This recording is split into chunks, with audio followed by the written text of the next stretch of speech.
played by civil society in safeguarding health and well-being, which is the ultimate objective of the 3 International Drug Control Conventions and the Sustainable Development Goals. INCB is committed to ongoing cooperation with NGOs involved in the area of drug control, and including through this informal dialogue each year at the margins of the Commission on Narcotic Drugs, meetings during the country missions, and during the board's May session. The situation surrounding COVID-19 pandemic has allowed INCB to resume its country missions, and INCB was able to meet with civil society representatives during its missions to the Kyrgyz Republic and the United States of America, thanks to the efforts of the VNDOC in providing the board with a list of members in those countries. I am also pleased to announce that the board has decided on the topic for its meeting with NGOs during its 137th session in May. The discussion will be focused on the topic of the role of the internet, including social media, and consequences for drug trafficking and use. INCB looks forward to hearing NGO perspectives in this important area, which it can take into consideration in the preparation of the 2023 annual report. INCB's 2022 annual report, supplement on availability and precursors report were published last week. I would like to acknowledge the VNDOC for its role in coordinating responses to the survey on availability, the analysis of which is reflected in the special supplement, No Patient Left Behind, Progress in Ensuring Adequate Access to Internationally Controlled Substances for Medical and Scientific Purposes. The report notes that some progress has been made, but that availability of controlled substances remains inequitable and in some cases inadequate. I would also like to acknowledge the VNDOC for facilitating the board's consultation with civil society at its May 2022 session on the trend towards legalization of the non-medical use of cannabis, which was the focus of the thematic chapter of this year's annual report. As mentioned in my foreword to the annual report, although the recommendations in the reports are to governments and international and regional organizations, INCB encourages civil society organizations also to take those conclusions and recommendations into account when they are planning their work. I look forward to our discussion today. Thank you.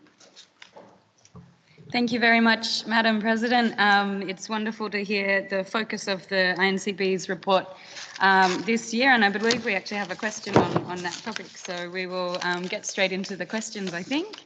Do we have our colleague from the Sudanese Green Crescent Society in the room or online, Radwan Yahya Ibrahim Abdallah?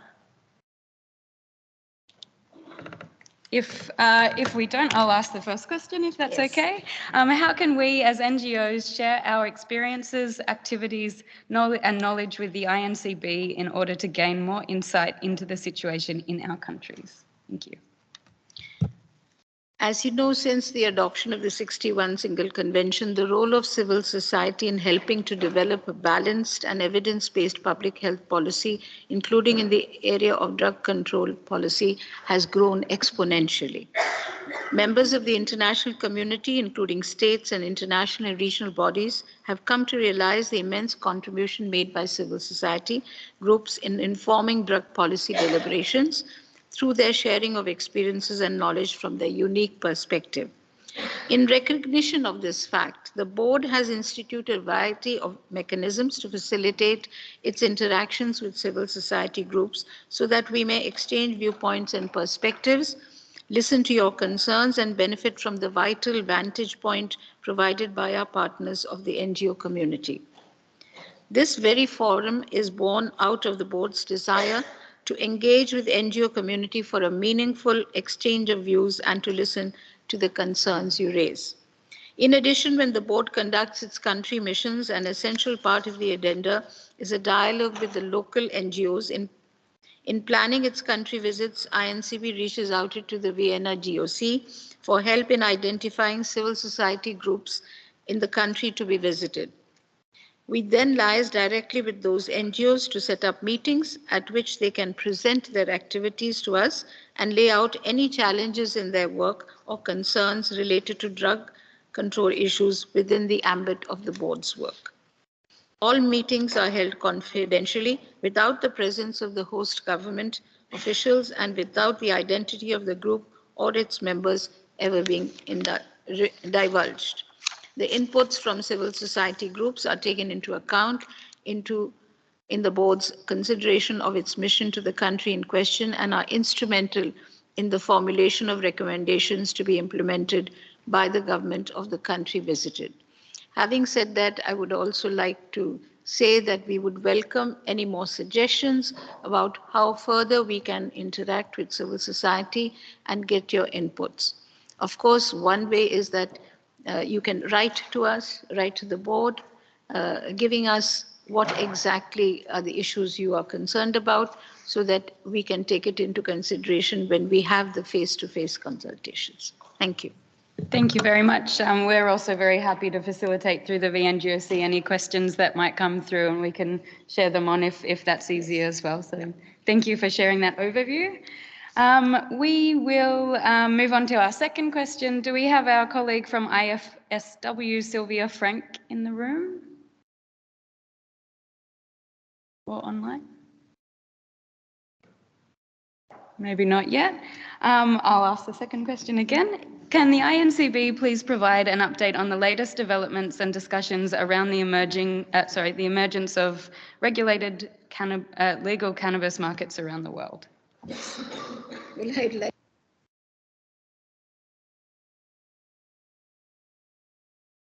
Sorry. We released the report only last week on 9th of March. So I don't really understand what sort of update you're looking for, because things evolve over time. And of course, we will be keeping a close eye on what's happening in this area.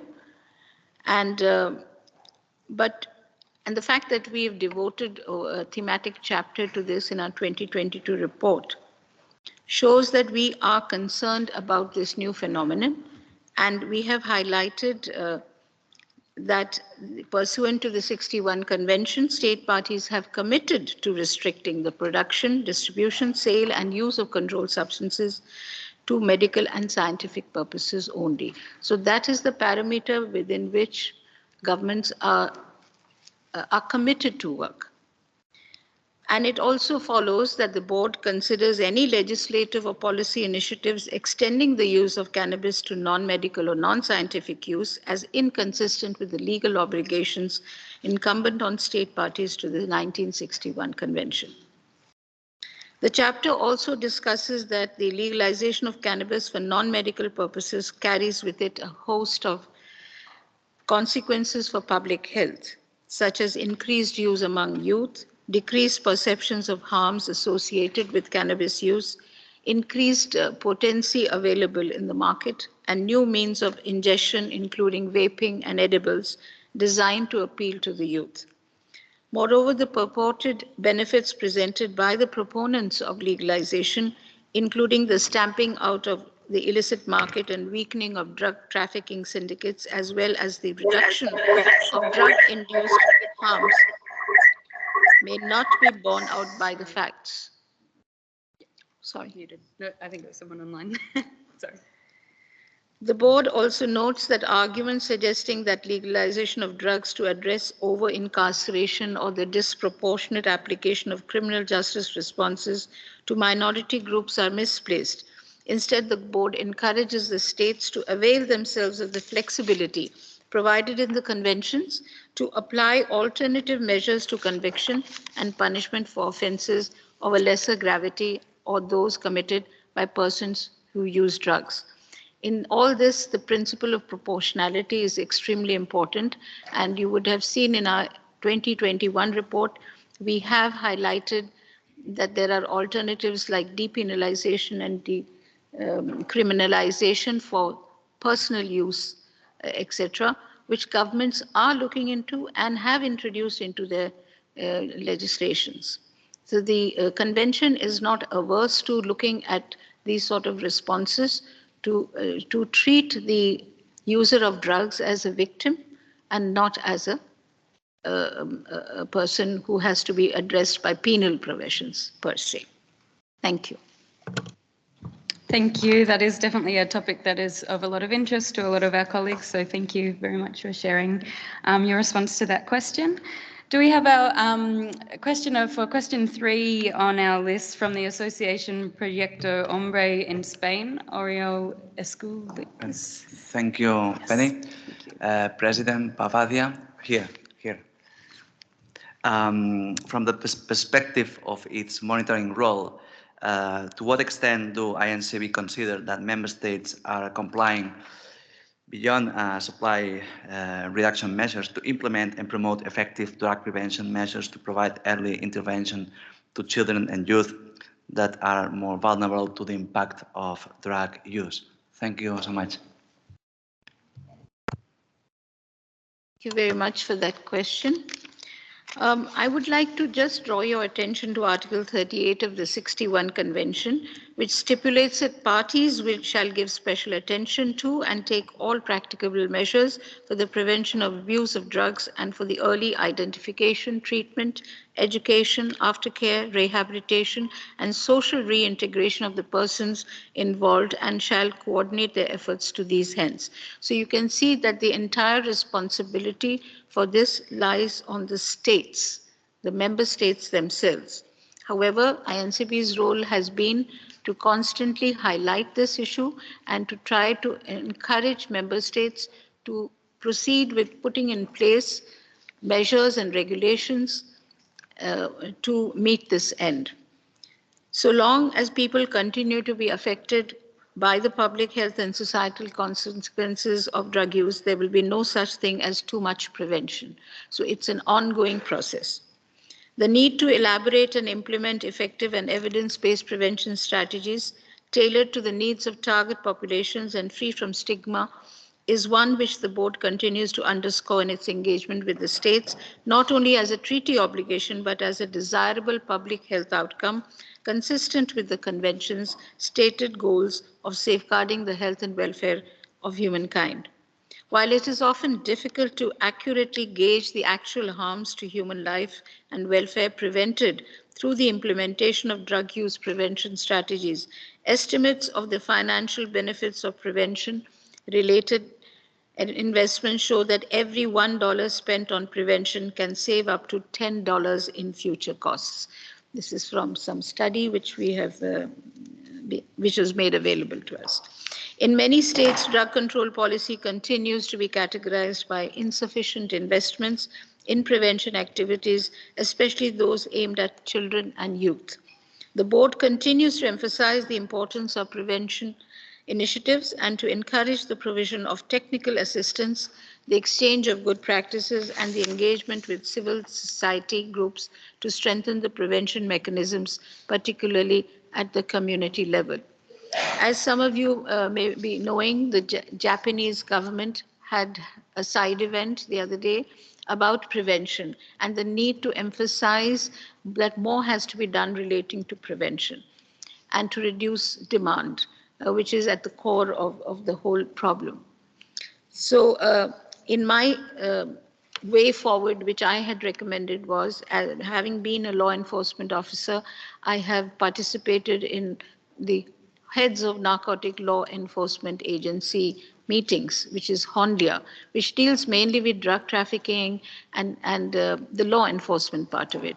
There are 1 or 2 small paragraphs on treatment, rehabilitation. So in my opinion, in my 15 years of working in this area, there is a gap of dialogue and discussion on this subject. And I have proposed to the Japanese government if they could take the lead in setting up such an annual or regional workshops or meetings with the involvement of civil society, NGOs, youth programs, because we saw the young people are themselves taking a lot of initiatives to spread the message of how bad drug abuse is for their health, the health of the country, for their citizens.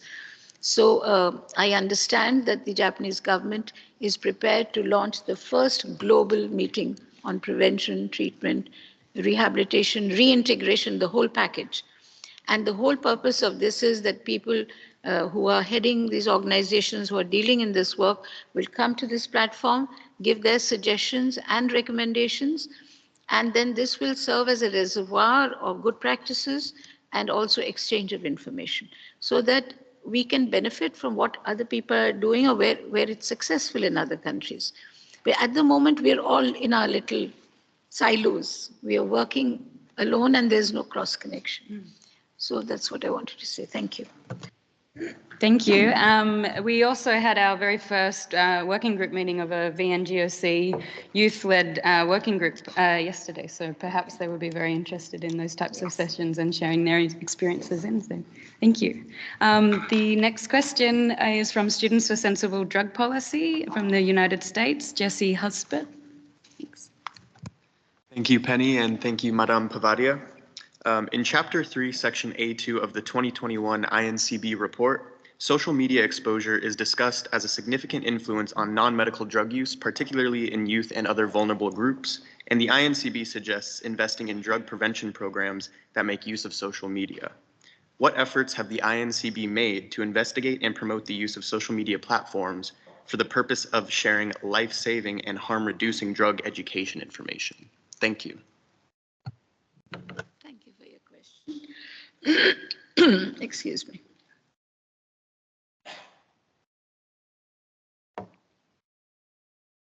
Well, I'd like to preface my reply by saying that these programs to be advertised on social media would be definitely basically the responsibility of the member states and the institutions in the country. But the INCB stands solidly behind these sort of measures, and that is why we highlighted social media, the social media's deleterious effects on the youth, and how the publishing of harmful information and encouraging information, to encouraging youth to partake of drugs, also sometimes videos showing how to make heroin, how to make methamphetamine, and things like that, because these media is not policed properly. And that is where the social media platform people, we are entering into a dialogue with them also, the INCB. So to that extent we can, and also we have the participation of governments in all these forums. We have expert group meetings, etc. So it will take time for the results of this to really be shown. And the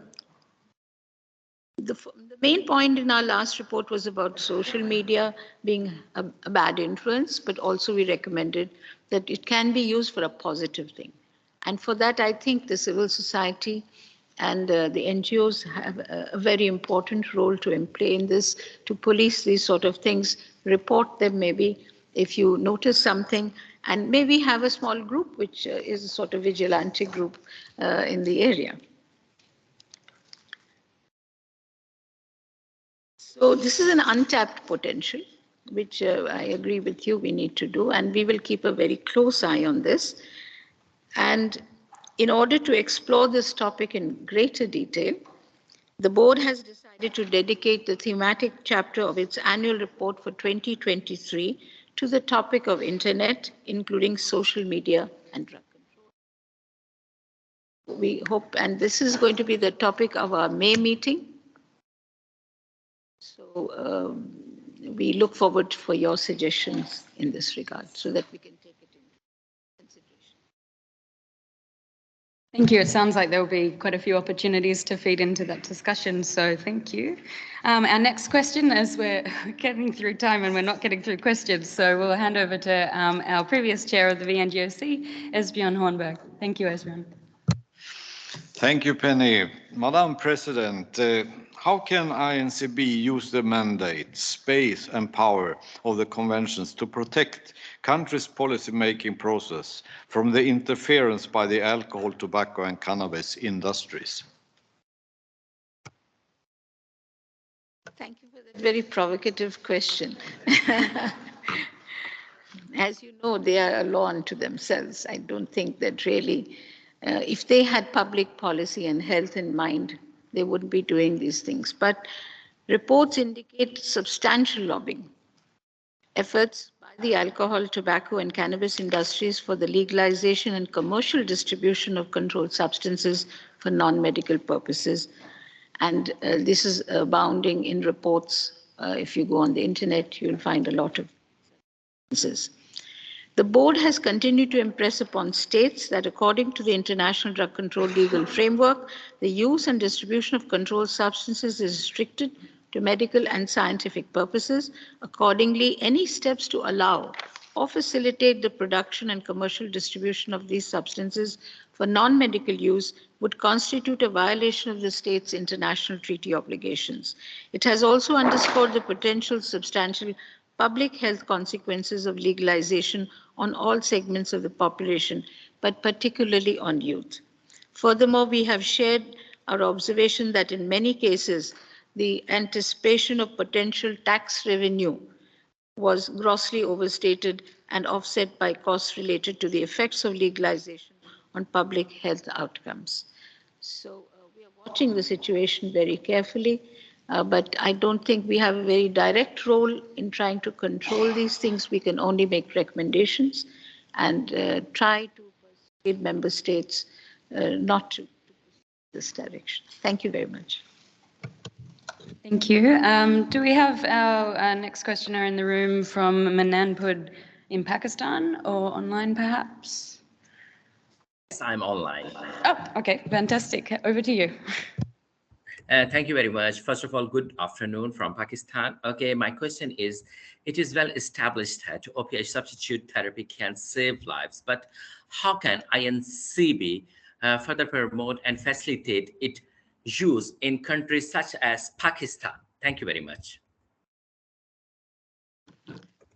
Thank you for the question. The board notes that all state parties have a legal obligation to take all practicable measures for prevention of misuse of drugs and for the identification, treatment, education, aftercare, rehabilitation, and social integration of the persons involved, as laid down in Article 38 of the 1961 Convention, and similar obligations stemming from 1971 and 1988 conventions. However, I would like to reiterate that it remains the prerogative of the state, each state, to choose its treatment options, a decision which the board cannot really interfere with. Many governments implement opioid agonist therapies as one of the forms of medical treatment for people who use opioids, whereby a drug with similar action to the drug dependence, but with a lower degree of risks of generating dependence, is prescribed by a medical doctor for a specific treatment aim.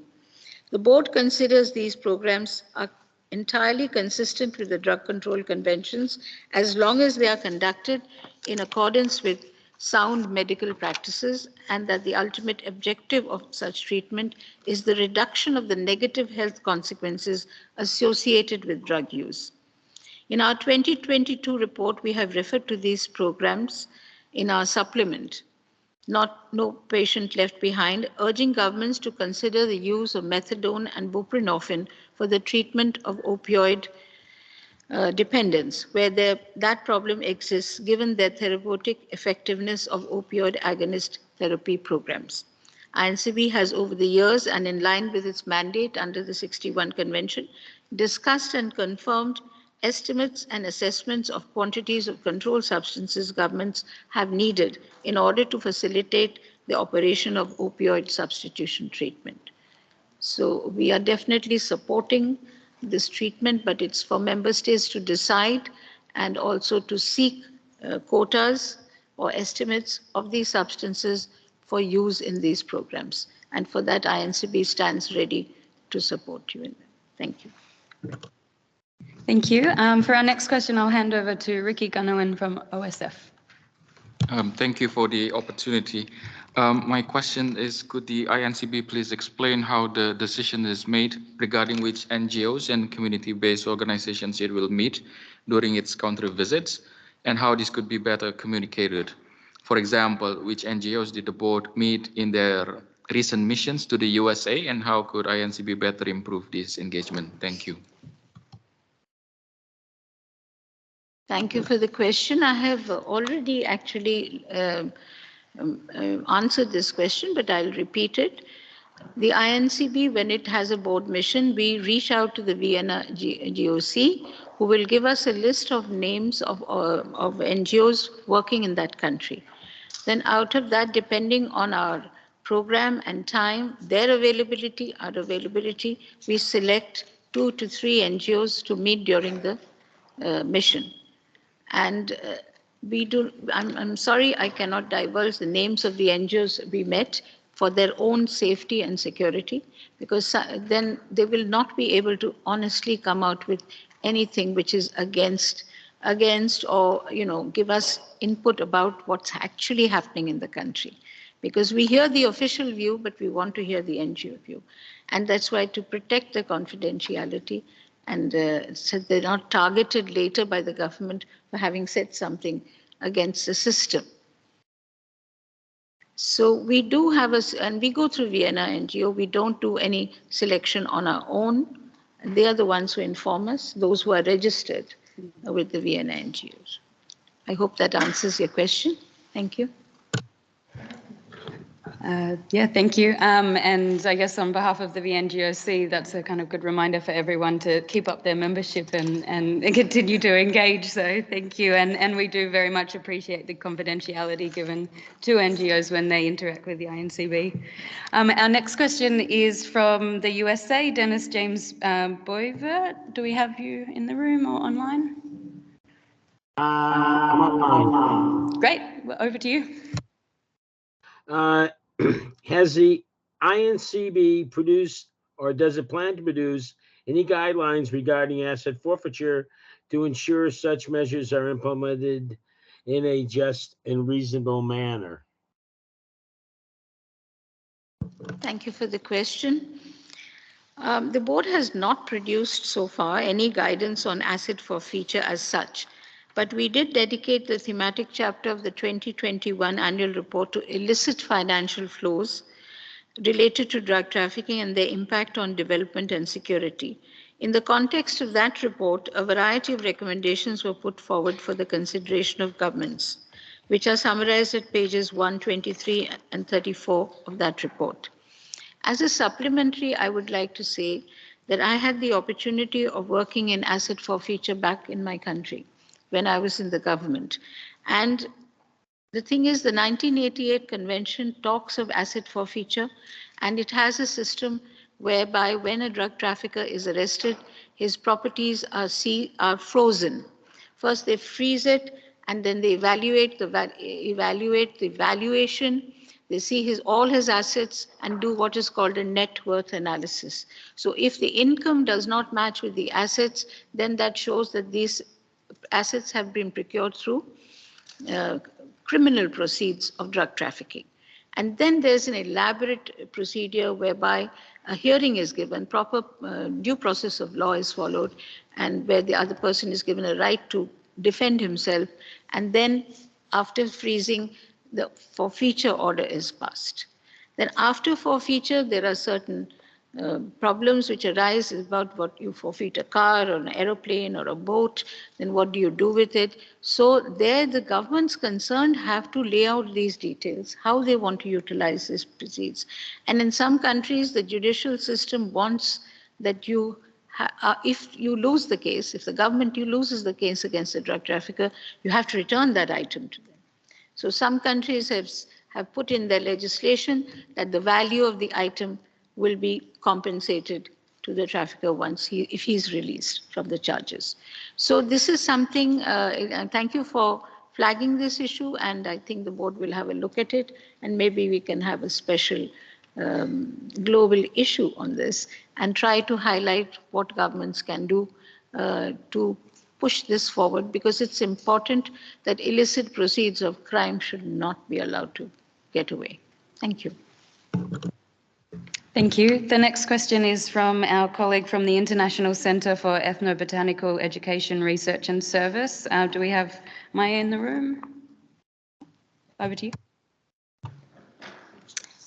Thank you, Madam President. My name is Rebecca. I'm representing the colleagues today. The question is, the coca plant is recognized as cultural heritage in the countries of origin, but considered a scheduled substance in the rest of the world. Many people from the Andes who live in other countries wish to continue using coca as an expression of their culture and social practices.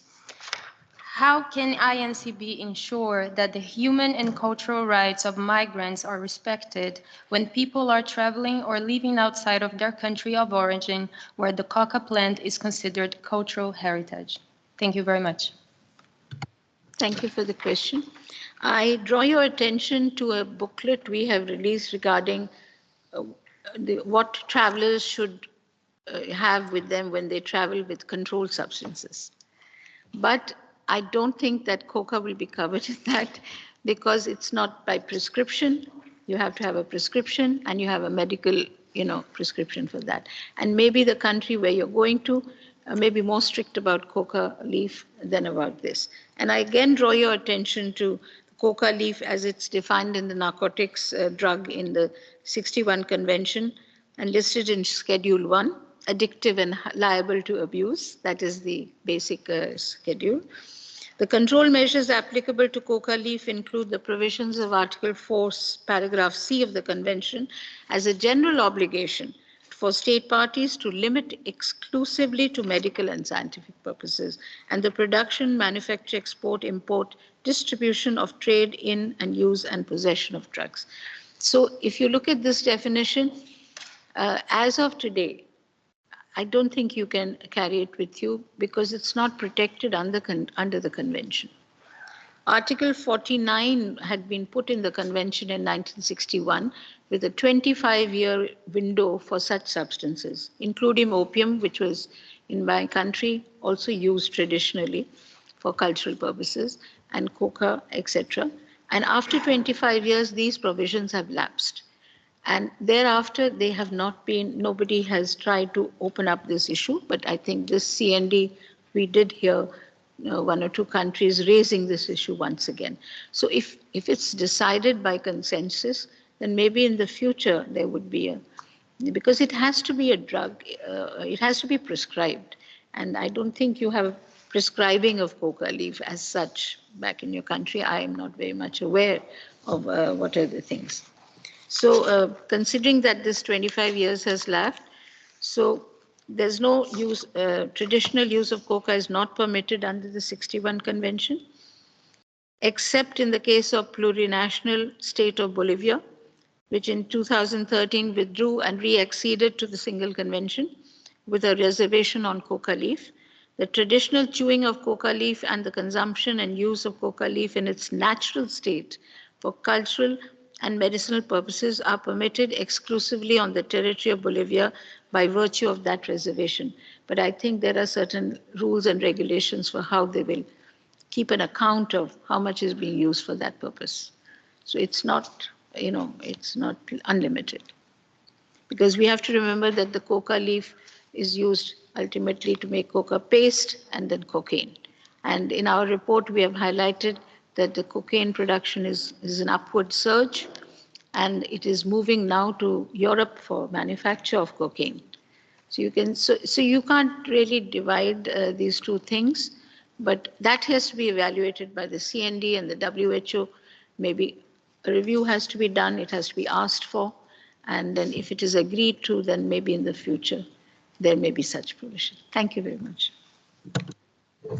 Thank you. Our next question is from Virginians Against Drug Violence, Michael Krawitz from the USA. Are you with us? Hi. Thank you, Penny. Thank you, Madam President. Our question revolves around the non-psychoactive hemp issues. It has been our observation that the lack of legal regulated access to cannabis has actually created market space for potentially very dangerous synthetic products with regard to purely synthetic cannabinoids, not from plant material. What does the 1971 treaty say about how to control these, and how can we make it clear that these substances are neither cannabis nor related to plant material? Thank you very much. Good to see you again. We met in Washington. on a site. Okay, the international community has seen over the recent years an increase in the number of synthetic cannabinoids being placed under international control, in particular to Schedule 2 of the 1971 Convention on Psychotropic Substances. These decisions are taken by the Commission on Narcotic Drugs, including a recommendation by the World Health Organization. If yesterday you had attended the session, there are, I think, 3 or 4 substances which have been put under the 1971 Schedule 2 substances. One example is cumyl pegacolone, or MDMB4 and Pinaka. And this was done in 2021. And in the vote also, we had ADB Butinaka being covered. The 71 Convention does not distinguish between a substance derived from plant material or synthetic origin. In fact, psychotropic substance pursuant to Article 1E of the 1971 Convention means any substance, natural or synthetic, or any natural material in Schedule 1, 2, 3, or 4. So if there's no distinction, they are covered under the 71 Convention. Once a synthetic cannabinoid is placed in one of the 4 schedules, it is considered as a psychotropic substance, and provisions of the 71 Convention would apply. Under Article 5 of that convention, state parties have an obligation to adopt such measures as they consider appropriate in order to limit the use of psychotropic substances to medical and scientific purposes. This includes, for example, establish the requirement for licenses for manufacture, trade, and distribution, medical prescriptions, and import-export permits.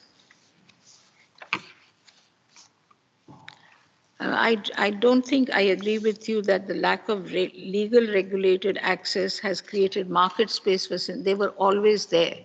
And we have a Schedule 2 to bear evidence to that. So I think these are parallel phenomena. There's so many things happening, and one cannot rule out the other. In fact, even the argument that cannabis is going to reduce illicit markets in legalized cannabis or available through official distributorships, that's not really true.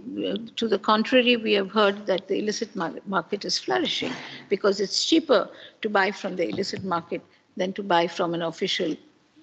I don't want to mention any countries, but they are available, and it's more expensive. So I hope that answers your question. Thank you. Thank you. I believe we have our colleague from URAD in the room. Yes, thank you, Penny, and thank you, Madam President, for taking time to have this dialogue with us.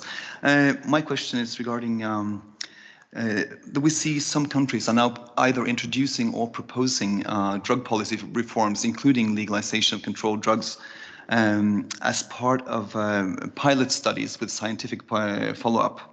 How does the INCB view these initiatives in light of the international drug conventions and the limitation of controlled drugs use for scientific and medical purposes? Thank you.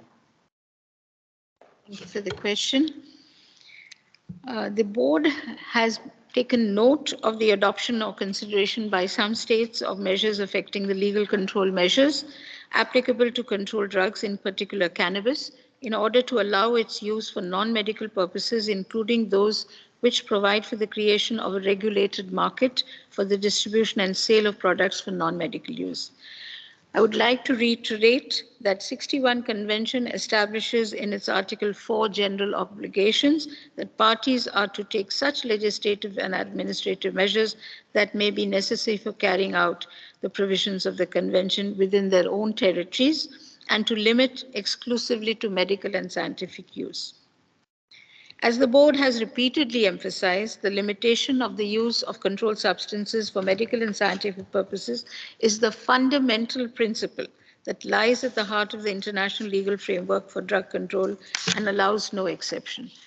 Therefore, the INCB will continue to remind all states that in recognition of the public health risks associated with its use, cannabis has been subjected to the highest levels of control under the international control treaties through its inclusion in Schedule 1 of the 61 Convention. Furthermore, delta-9 tetrahydrocannabinol, the main active ingredient of cannabis, and other tetrahydrocannabinol isomers are classified as psychotropic substances under Schedules 2 and 1, respectively, of the 71 Convention. I would also like to point out that there is a procedure laid down in the conventions if you want to find out the evidence relating to any substance, and that is to get a critical evaluation done by the WHO, and then the recommendation is to be debated in the CND. So if countries are doing it at their own level, that does not fall within the ambit of the convention. But of course, I think people are exploring and experimenting and trying to see, because they are not sure whether the decision they take will be, helpful or accurate, and whether it will help the public health perspective. Thank you. Okay, our next question is from YouthRise. We have Amin in the room. Yeah. Hi. Madam President, Penny, audience, good morning. I have the pleasure to ask the following question on behalf of YouthRise. We are seeing more and more policy reforms that include the expungement of related existing criminal records. Are INCB planning to support or guide these initiatives in any way to better support young people living with criminal records? Thank you.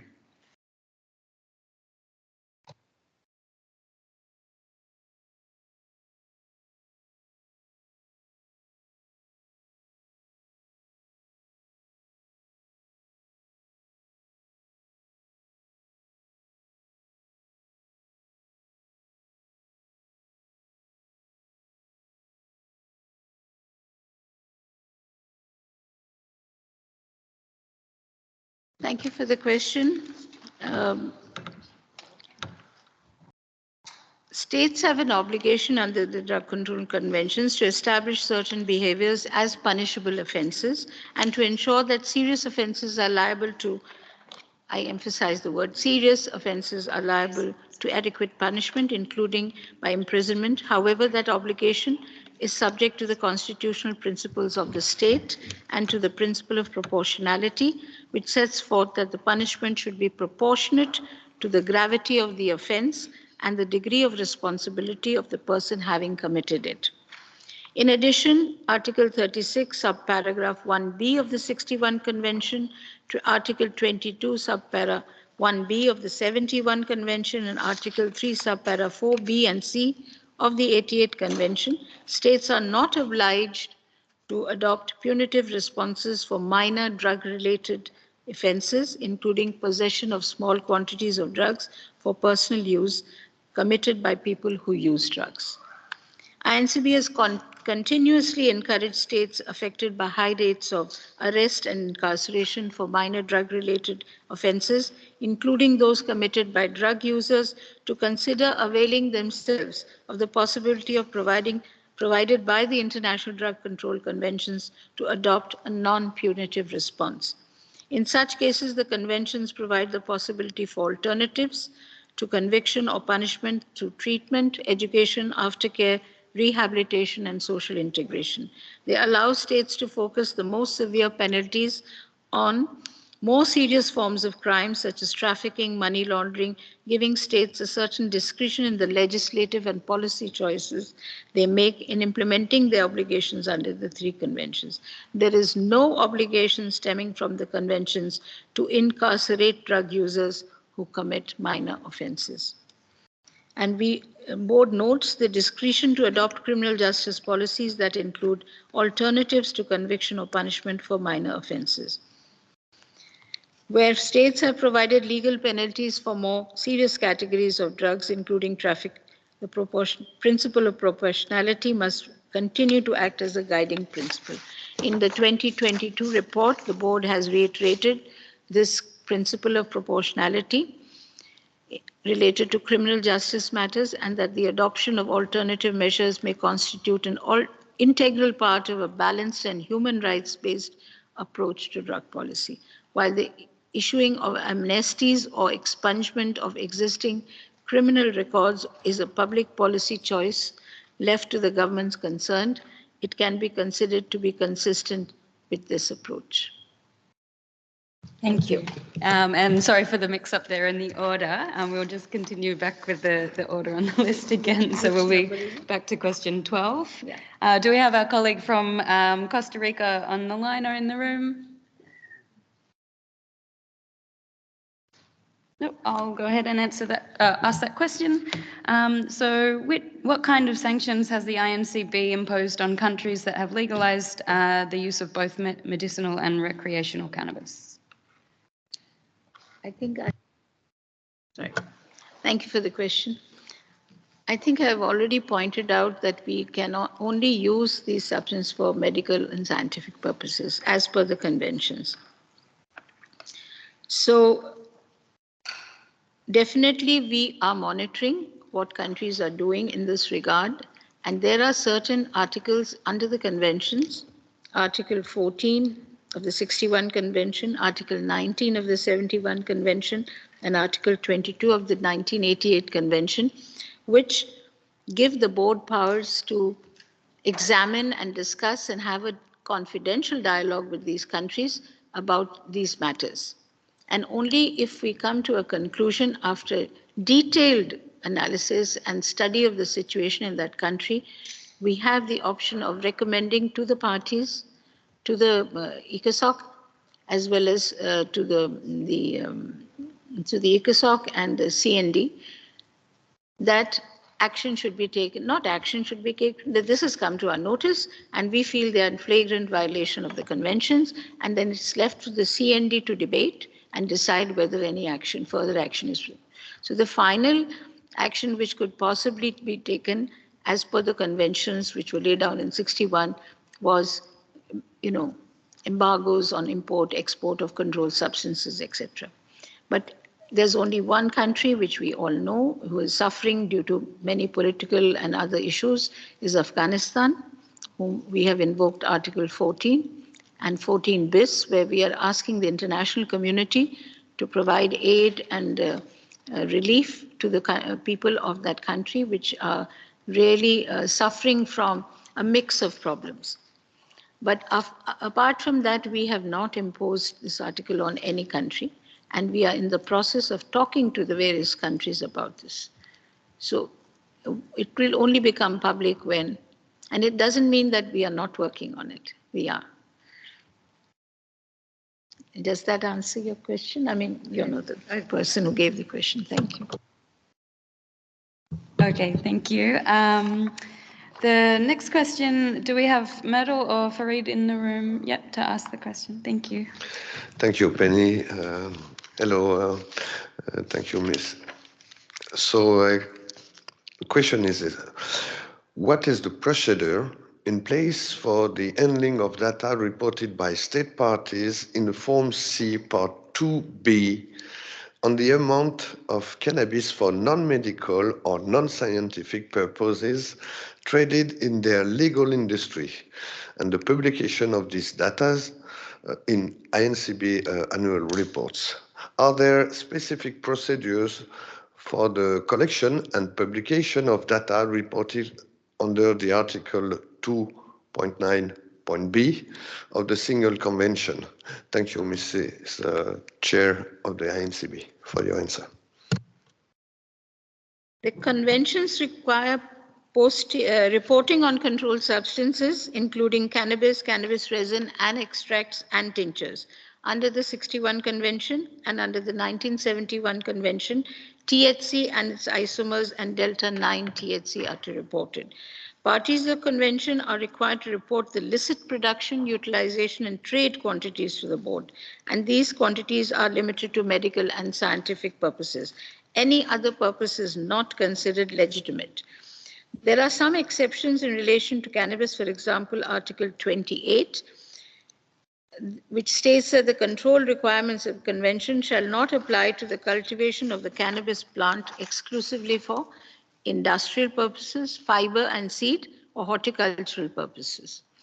I would like to point out that there is no mention of the word hemp, so that is many times used in discussions. It talks of industrial purposes for fiber and seed.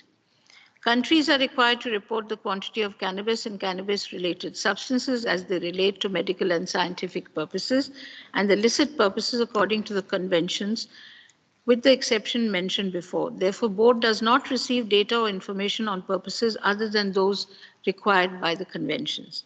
In relation to 29B, the only controlled substance that we know is denatured or used as a flavoring agent is coca leaf. The board is informed by exporting and importing countries about the amount of coca leaves used for such purpose. And I know that this issue regarding reporting, as you know, we have been having stakeholder consultations with the member states, and since some states feel that CBD is not controlled by the conventions because it's not mentioned there, but as far as we are concerned, the December 2020 discussion in the CND did not take extracts and tinctures out of the schedule in the 1961 convention. And we treat CBD as an extract of the cannabis plant. And until that issue is not resolved with consensus, that will remain so. So that is where the problem is coming while discussing the reportings. We have heard from some member states that it's difficult for them to report the CBD because they don't think it's controlled. And the point is, even in the CBD, the thresholds of THC are not established. Some countries say it's 0.2%, some say 0.3%. So I think what we need is a consensus of what is the actual threshold we want out there, number one. Number two, CBD, pure CBD, it's talked of as pure CBD, has no psychoactive content. But the conventions do not talk of psychoactive content. They just talk of extracts and tinctures. So, and even if we assume that they have no psychoactive content, how are we going to determine, or who is going to determine that it doesn't have psychoactive content? Is there going to be a regulation? Is there going to be some sort of certification about that? For that also we need a consensus how to go about it. So until these issues are not thrashed out, this is a gray area, I would say. And we are still working on it. We had a meeting, I think yesterday, on the forms, about how the forms should be filled up. Because there is a column which says, those substances not controlled under the 61 convention. So countries who think CBD is not controlled will put CBD there. But we need to be sure what data we are collecting, because data is useful only if it is for the purpose which we are collecting it. So either we have to have a distinction, or we have to define what are the substances not controlled. And until we don't have consensus on that, this will remain a gray area. But we are trying to work around it and trying to adapt the forms according to the problems mentioned by the member states. Thank you. Thank you. I hope that answers the question and also the final question. I believe we're kind of right on time and the question has somewhat been answered, question 14 as well. Same one, yeah. So on that, I might thank everybody for attending today and Madam President for joining us and answering some questions from civil society. I'll hand back over to you for closing remarks and again, thank everybody for joining. Sorry. That's about CBD, no? Actually, I have another meeting. Which one is it? The question 14.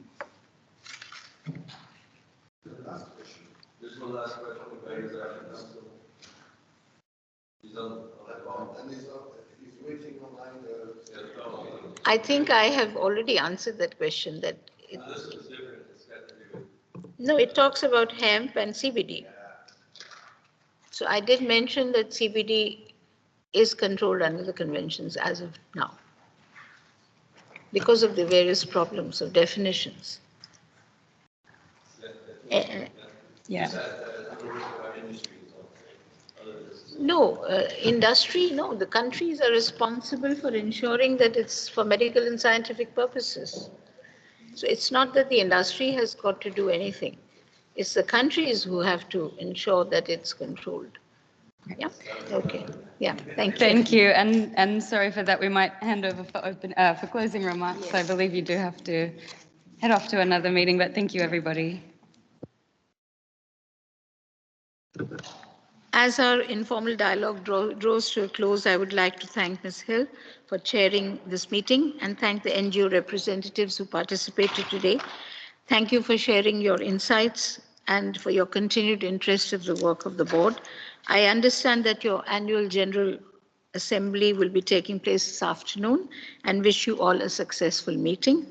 On behalf of the board, I would like to thank you for grassroots contributions to drug control and towards safeguarding health and welfare and the key objectives of the conventions of SDG 3 and health and well-being. And we also welcome your participation and interaction whenever you may reach out to us so that we can further clarify your doubts. Thank you very much.